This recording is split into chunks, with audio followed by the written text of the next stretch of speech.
Three Chicks in a Pod, News Touch Media. How are you today? Good. How are you doing? I'm well, thank you.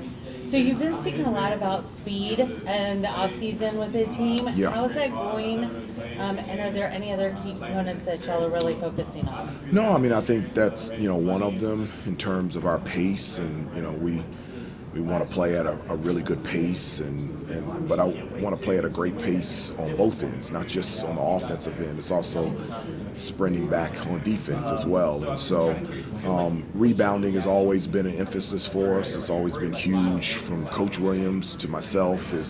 I've always believed it's the number one determining factor in the outcome of a game is being able to control the boards on both ends, and just our commitment to the defensive end. I thought we were a really good defensive team last year, and that put us in position to be a really good team, and it's going to be important for us this season with this year's team. You guys sense besides RJ, who else could be the reliable kind of double-figure scorers on the team this year yet? I don't know, but we'll need a number of them. But from an offensive standpoint, there's a number of guys that can. Seth Trimble, Jalen Washington, Ian Jackson, Drake Powell, Cade Tyson, Van Allen Lubin. There's a number of guys that can score in a number of different ways. I like the athleticism. I like the versatility for us, and especially from an offensive standpoint, it allows us the chance of being really good defensively as well. You talked about the freshmen coming in. Speaking about Drake specifically, has anything surprised you about him, or how have you seen him develop over the last couple of months? No, nothing has surprised me about Drake or Ian or James Brown, any other freshman. And I've said this before, it's unique and rare to have three freshmen that have as much hype as them, and to be so committed to team and as humble, but also being on the floor at the highest level of competitiveness. You don't see that very often, and all three of them, I would say that about each one of them. So it's been such an honor and a privilege and a blessing to be able to coach Drake early in the season, Ian and James Brown, and we're expecting big things of all three of them out there on the floor. How do you see the minutes being allocated at the 4 and the 5 spot? Yeah, I don't know. Obviously, things that I've talked about is I really like the versatility and the athleticism of this group and the depth. And so you can see many different lineups. I think with the group that we have, we could go big, we could go small. And those are things that we'll look at, continue to develop, and use throughout the entire season. What about Tyson? What kind of roles might he have? Might he play up there in a small lineup in the 4? Well, he's a basketball player, and I know that sounds generic, but it's the highest of compliment to call him that. I know people, the first thing that they think about or see is his ability to shoot the basketball. Throughout his career, he's been a 46% three-point shooter, but with his size at 6'8", he can rebound on both ends, he can handle the ball, he can facilitate, he can defend. So it allows us to move him around a number of different spots to be able to utilize his ability to be able to score, and I think that's going to be impactful for us. How important has RJ just been to the development of the program under you, and how you can have him as somebody that you can point other recruits or future players to as what you can do in a Carolina uniform? Yeah, I think what RJ is doing and has done is really historical. It's one of one. Especially in this area with the transfer portal and NIL, to have somebody like RJ that has been elite on the court, off the court, in the classroom. He's a first-team academic All-American, and to be able to stay at one institution for 5 years, that just doesn't happen. I didn't even know this, but I was in another previous interview, they talked about the last ACC Player of the Year to return back to college was in 2009. It was Tyler Hansbrough from North Carolina. And so what he means to me, this program, I can't put it into words, but I'm going to enjoy this one last year with RJ and do everything that I can on my part to make this a memorable season for him. What have Coach, you going seen? off of that, just what you can say about how difficult it is to have guys that stay, that you can grow and kind of implement things with the transfer portal and NIL and all these changes. Do you feel like you can really evolve a team the way that you want to? You can. I mean, this is the way that I like to have a team. We have system guys like RJ and Seth, Elliott, Jalen Washington, Jalen Withers. Then we've got 3 freshmen. Then we've got 3 transfers. And so you have a hunger and thirst that are coming in from a number of different directions. My preference is not to have a team, and not that it's bad, but just for me, a preference of not having a team full of transfers and a team full of freshmen. I love that diversity on a team, and I feel like that really breeds success, and that's what we have this year, and I'm really excited about it. What do you need from the 2 Jalens? What are you really looking for from those 2 guys, Jalen Withers and Jalen Washington? Jalen Withers, Jalen Washington, just continued growth and leadership, consistency in terms of defending and rebounding, finishing around the basket, their ability to run the floor, get easy points for us, attacking the basket. One of the things that's been really huge for us is dominating points in the paint and being able to score from the free throw line. So living in the paint, living at the free throw line, those are 2 guys in 2 different ways that can put max pressure on the rim, and that's something that we need from them this year. Hubert, every single team you have is different. What's the identity of this team is? What are you trying for it to be? Yeah, every team is different. One of the things that, and I've said this before, is for this team to find this specific team to find its own voice. I believe good teams have a voice. They're loud, and not just in terms of communication on defense, but in terms of leadership on and off the court. And for this team, which is a group of just really awesome, nice kids, for them to develop their voice out there on the floor allow us to be the best that we can be. You've been in basketball a long time as a player, assistant coach, head coach. What have you learned these last few years that's made you a better head coach? Going to the Final Four, then a disappointment this season last year. What have you learned that's made you a better coach? Probably the number one thing is every year is different. It's just every year has a different personality. It doesn't matter if you have a number of guys coming back or new transfers or freshmen, that each team really has its own identity. And you have a foundation piece of how you want to play and what this program is going to be like. But there's also moments of being able to change, to tweak, to pivot, to alter, to fit the personality of what this team is going to be and for this team to be successful. And that's something that I've learned over the years. Have you seen enough of your team so far to kind of think, okay, even though we lost some great players, there's enough pieces here to be an ACC championship team by the end of the year? I believe that we have enough pieces, and I'm very encouraged that we can be a very good basketball team. And in terms of the athleticism, the length, the depth, really excites me of what this team could be and what this team could look like. And I'm really excited about it. Hubert, how do you maintain what Carolina has always been about as a program in this era where a whole lot of different things are pulling at kids? You have NIL, you have alleged recruiting inducements, that kind of thing. Yeah. You guys have been about different things, I would say, historically. How do you maintain what you want to be? You maintain it because it's not changing. It just is what it is. Carolina's Carolina. I've experienced it. I've gone through it. I believe in it. It's proven that it works. And as long as I'm head coach, that will never change. I know there's other factors, the transfer portal and NIL, the involvement of agents. That being said, Carolina is Carolina, and the foundation of this piece, of this place, will never change. You have to be elite on the court, off the court, in the classroom.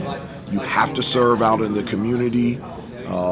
You have to unpack your bags, and both feet have to be in for this university and this community and this program. You have to want to be a part of a team. You have to think about the team success, not just your success.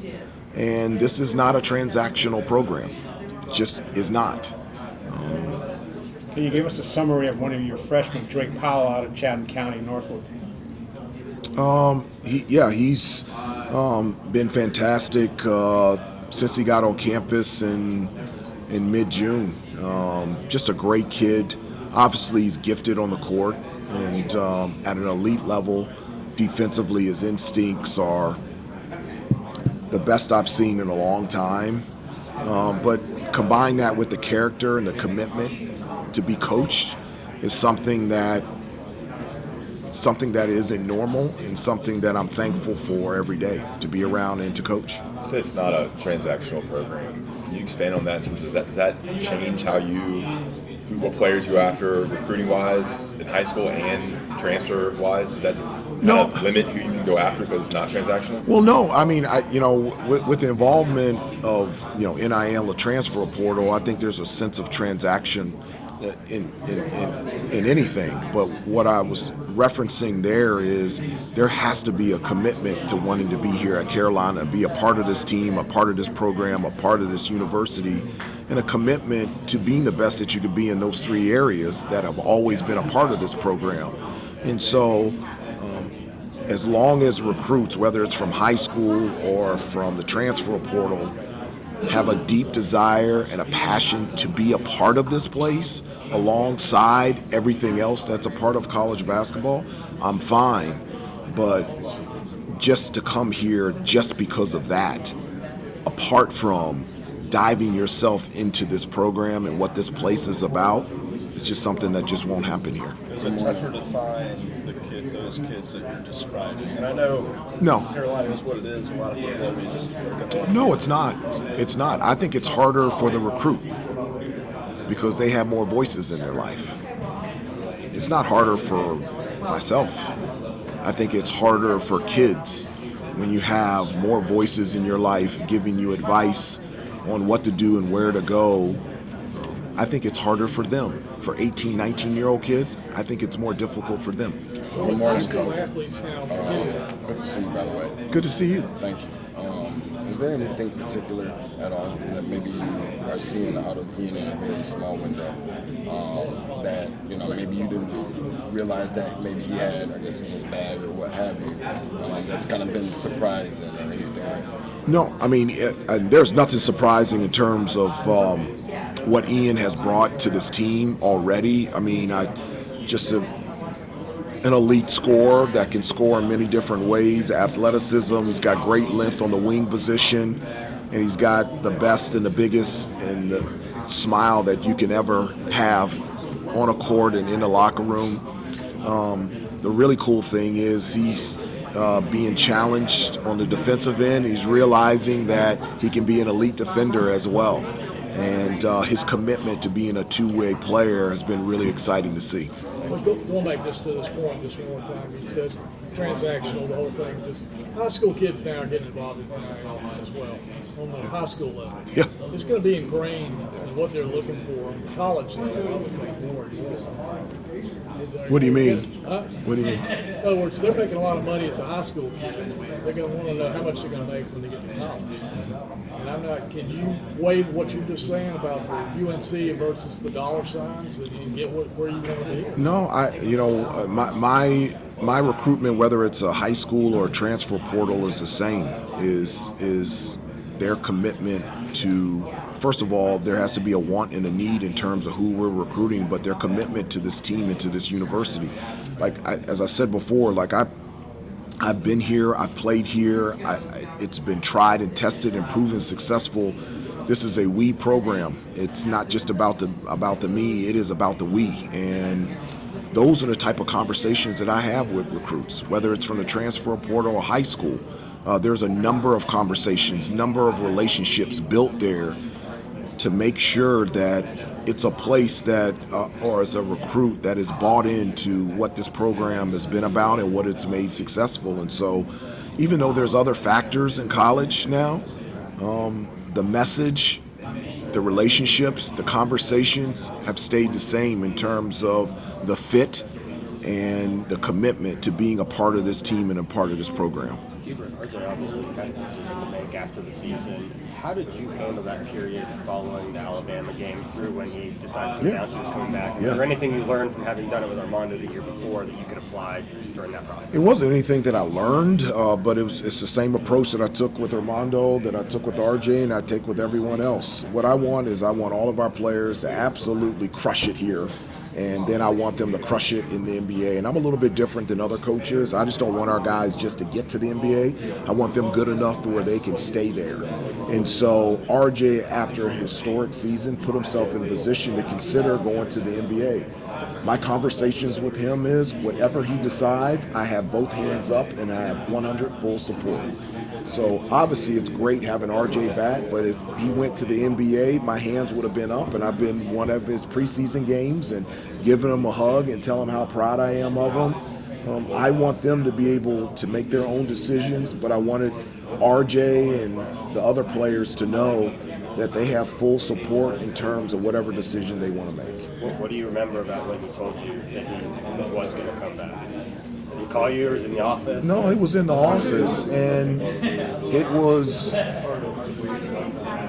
a conversation, because RJ and I have known each other. I was the lead recruiter for him, so I've known him since he was 17, and it was just a conversation in regards to what he was thinking, where he was leaning, and the decision of whether to come back. And it was a really good upfront conversation. I was happy, not because he was coming back. I was happy because I get a chance to be around him again. I get to coach him one more year. It wasn't, ooh, I got RJ back. Wow, that's awesome. Look, what can I run? This is what he can do for us, in terms of wins. It was like, wow, I get a chance to be around him. Just like Armando, I get a chance to be around him one more year because, gosh, I wish I could have been around Harrison one more year, or Cormac, or Pax, or Brady. And so that is where my happiness was coming from, that I get a chance to hang out with him one more year. Coach, it feels like the ACC doesn't get the respect it deserves when it comes to the big dance. What are your thoughts on that when it comes to teams like Pitt, who didn't get in, but you have teams like NC State, 10th seed, won 5 games in a row in 5 days, and then Final Four? Yeah, well, I have tremendous respect for this conference. Obviously, I'm biased.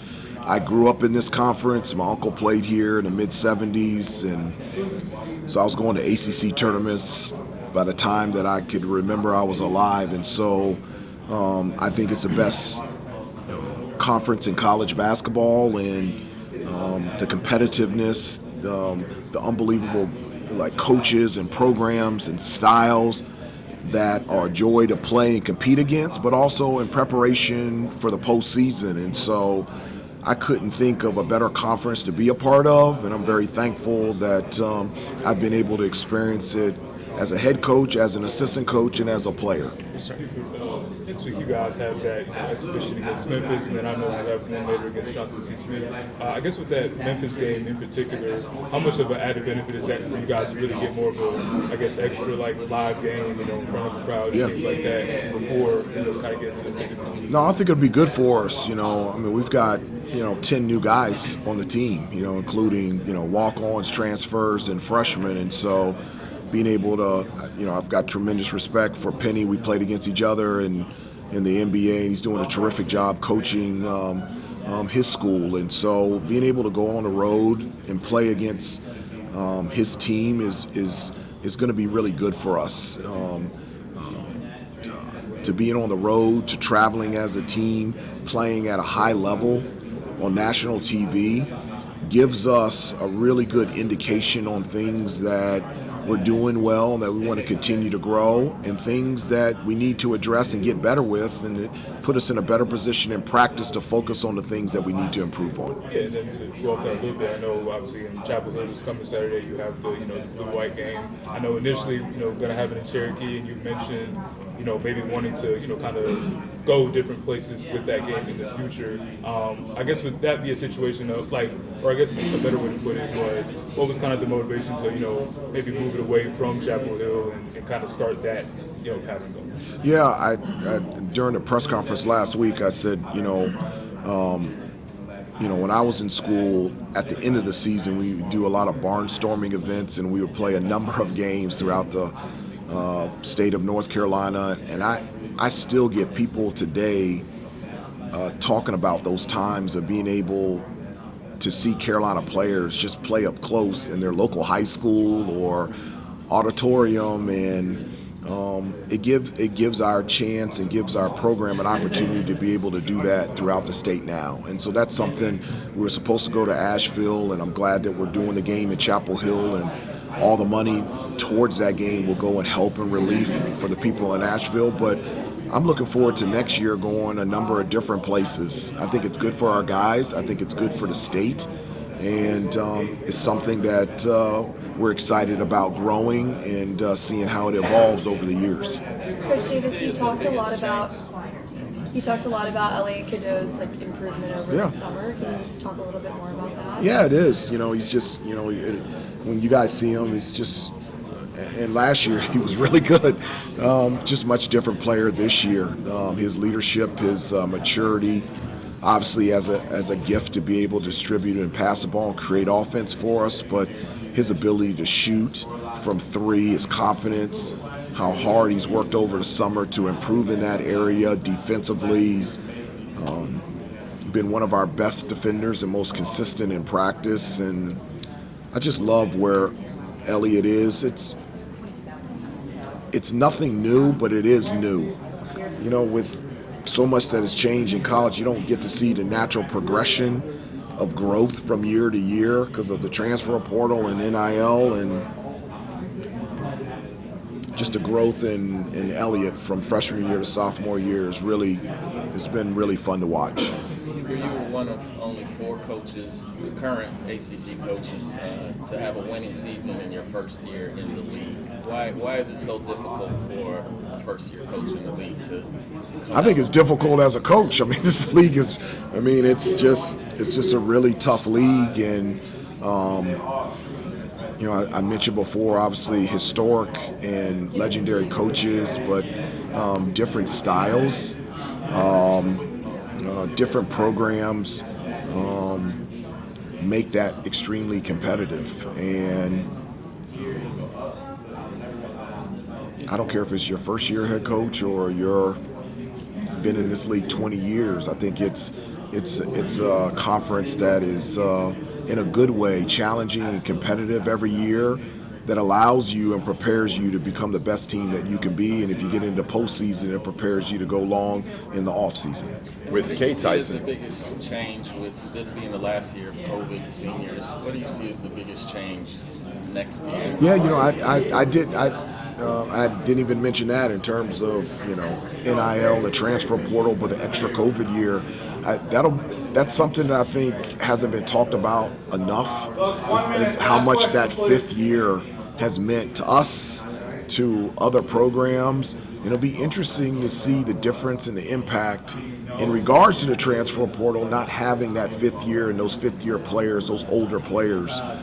Having Cormac and Harrison and Pax and Armando for a 5th season, Brady Manick, and now RJ, having older guys that have been there before, having that experience, has shown that it puts you in a position to be successful. Coach, like usual, the non-conference slate is pretty beefy. Yeah, it's always beefy. That being said, is there a particular, whether it be team or matchup specifically, that you look forward to seeing with who's on the slate this year? No, I'm looking forward to everything. It'd be exciting to for the challenge of going to Allen Fieldhouse and playing Kansas, but having Alabama for the SEC, ACC Challenge, UCLA for the Champions Classic, Florida for the Jumpman Classic, going out to Maui with UConn, Michigan State, Iowa State, Auburn, Dayton, puts us in a position to really compete against the best in the country.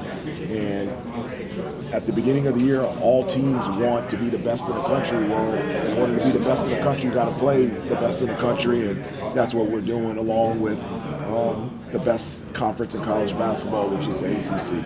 Thanks, Coach. Thanks, everybody. Thank you. Get into the next